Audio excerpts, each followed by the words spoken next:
I was wondering why they hadn't done another Marine movie or even just one with The Miz. Now I know why. But we're going to wait when we get to it later. Because, oh boy, we got to go through this. Marine 6, Close Quarters. Another good one. That makes 2 in a row now. Since the fourth one dropped in quality. So, if you're watching, it goes 1, 2, 3, 4, 5, 6. Quality is good. Might spoil my ranking, but quality is quality. There is good quality. And this time, there are less WWE superstars. There's only 3 of them. This time, you got The Miz, of course. And then you have Shawn Michaels playing Luke Trapper, Jake's former CO and mentor. And Becky Lynch playing Maddie, the villainess of the film. Leader of the Irish mob. Like her father is the leader of the Irish mob. There's a such thing as an Irish mob. I think they just hired Becky Lynch and were like, but she can't do an American accent. Neither can any other actor in this film that's not American, but she must be the worst at doing American accents, which is like, well, she must be really bad, so they made her Irish. This whole Irish mob thing. So the plot involves Jake and Luke Trapper. Jake and Luke, they go to visit this place where a bunch of homeless people live. And I'm thinking, is this the hotel from See No Evil? That'd be a hell of a crossover. That would be something. Marine 6 Close Quarters, and the villain is actually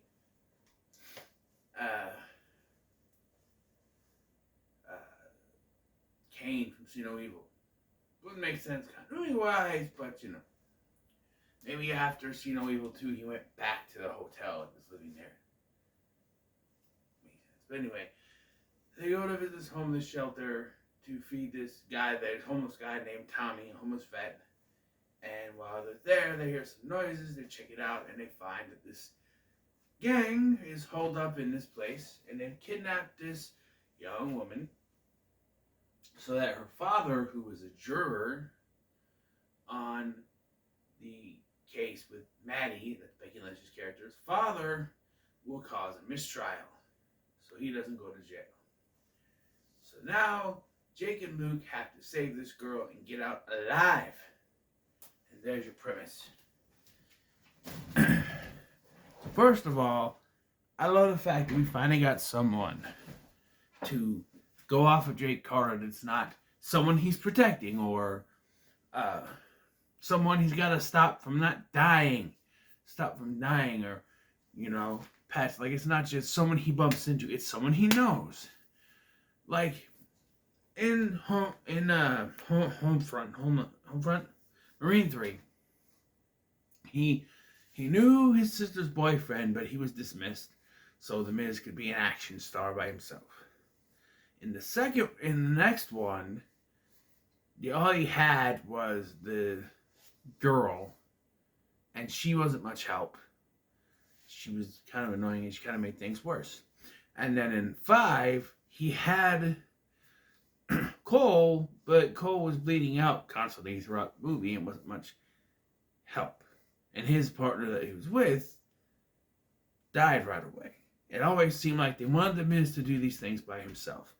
Finally, they're like, hey, let's give him someone to work off of. And given where the character goes in this, I can see why they did it. But yes, we have Shawn Michaels, a Heartbreak Kid, HB Shizzle, if you will, playing Luke Trapper, which is a weird name. And he is, like I said, his CO, former CO, and a mentor. And they are training at the beginning of this, training that will come back later in the film. And then we cut to Sarah, our female protagonist character, running in the woods in the middle of nowhere. And once we find out what's going on here, her dad is a juror in a trial with a major crime boss in it. And no one thought, hey, let's keep all family members together, secluded and protected, so nothing can go wrong. Like every family member of every juror there. No. She's just running in the middle of the woods. She gets kidnapped. Her phone falls in the mud. Oh no. And she gets kidnapped. Then we cut to Jake and Luke, Luke goes on these rounds, I guess, to help homeless vets, feed them and stuff. He's going to this guy named Tommy, and we meet Graham, who's in charge of this building, I guess, and just pulls out a gun willy-nilly. That's for protection. That thing, and he doesn't like the fact that Luke brought Jake with him, and I thought for a second he was going to be in on it. No, he's just a dumbass. And then they go, they find Tommy. Tommy wants nothing to do with him, and he takes the food, but he's like, get the hell out of here, I don't want to thing. He comes back later. But yeah, then they hear a noise as they're going to leave. So they go up to check it. He just bars right into a room where there's a whole gang of people. They're Marines. They're supposed to case their location, right? They're supposed to make sure that everything is secure before going in a door, right? And it's not like, oh, they just check in. They are ready to, like, we got to do this. You know, they go up to check. Hey. They know that something's going on because no one's supposed to be up there. So they know something's going on. But they just walk right into the room. Yeah, that's iffy as that would actually happen. Especially two Marines. One of them would say, hey, no. We got to make sure. Right. And they got to be stealthy. Kick the door open on the side. Sure there's anyone in. Do something other than take Graham's gun, for God's sakes. You know?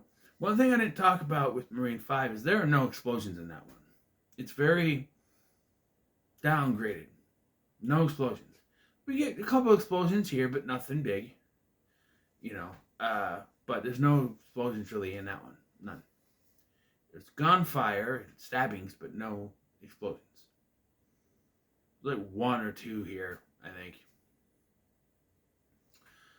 Yeah, so they rush in. They do fight off. Graham gets killed, of course, because he's an idiot.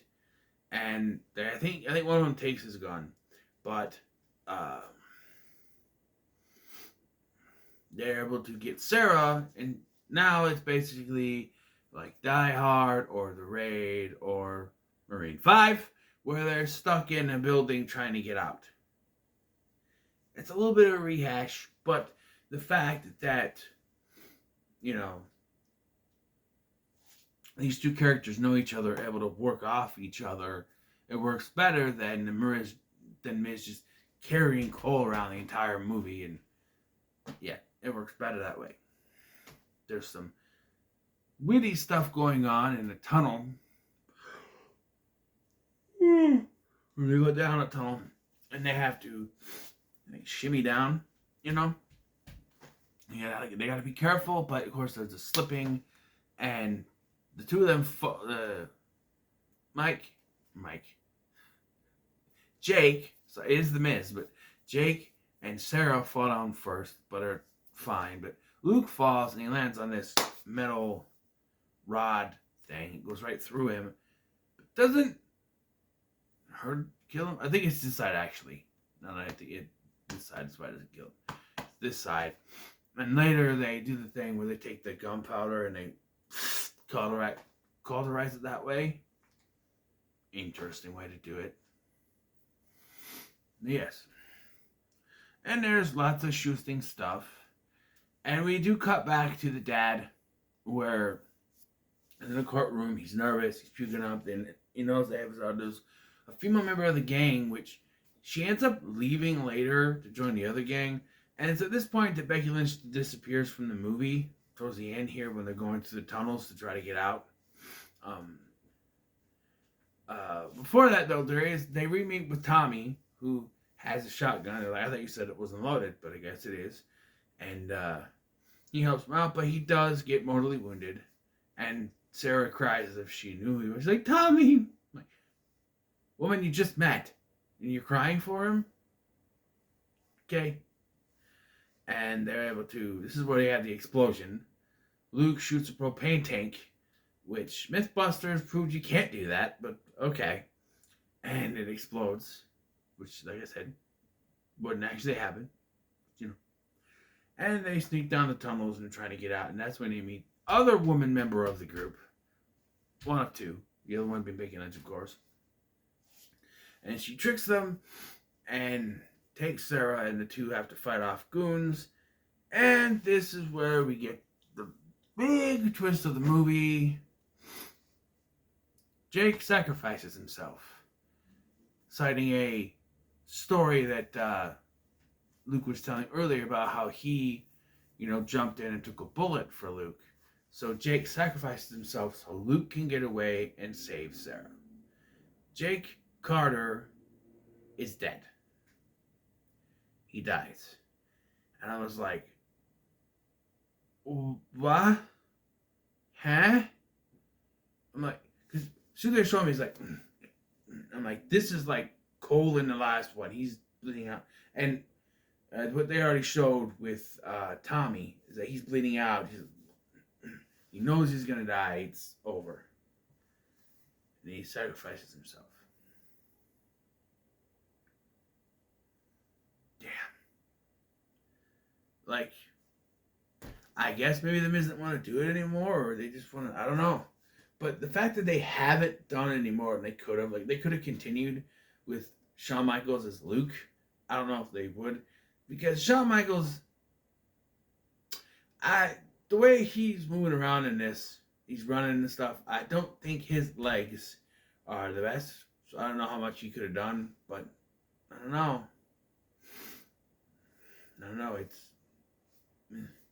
We're not done yet. Luke is able to get out. But the other people there are people that are killed by Jake, of course, and then Luke's able to get out and get to the boat to stop Maddie by attaching an anchor to her throat and forcing her to fall into the water and drown. And he saves Sarah. And the cop says, well, what about the trial? What about the trial? I don't think you found a whole new set of charges to put up on him, which is supposed to be in Portland, Oregon, and like the accents don't fit. Because when you have people from like England or something, it's easier for them to do. Instead of doing straight American accents, they do different kind of accents. Like Christian Bale in Newsies, they gave him a New York kind of accent like this. Like I'm the cowboy, Hey, Dave, that kind of accent, because he couldn't do an American one at the time. Later he'd be Batman, and it's much better.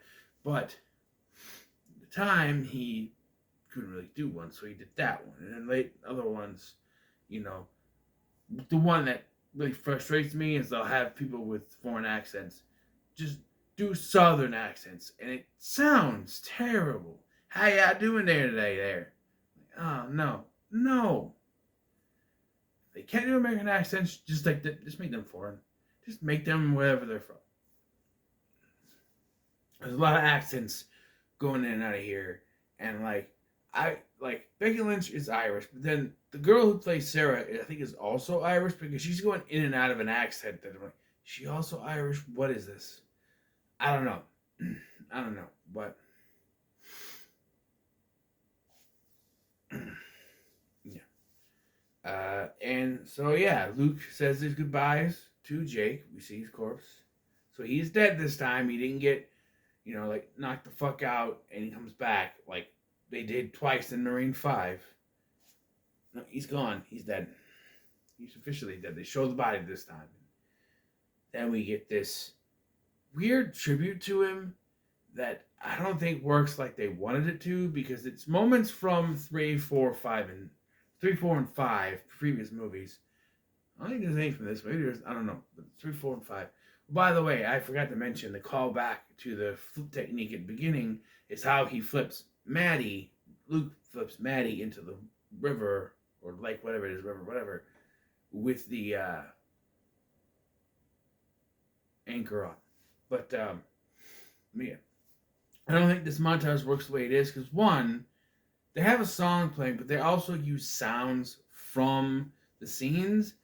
You could have taken those sounds out. Like we need to hear the gunshots in the background. It's low level those sounds, but still we don't need to hear that in the background. You know, and it ends with like all the people that he saved. Like he hugs he goes with his friend from home front. He hugs his sisters. He gives a nod to Cole. He kisses the chick from Thor. That sort of thing.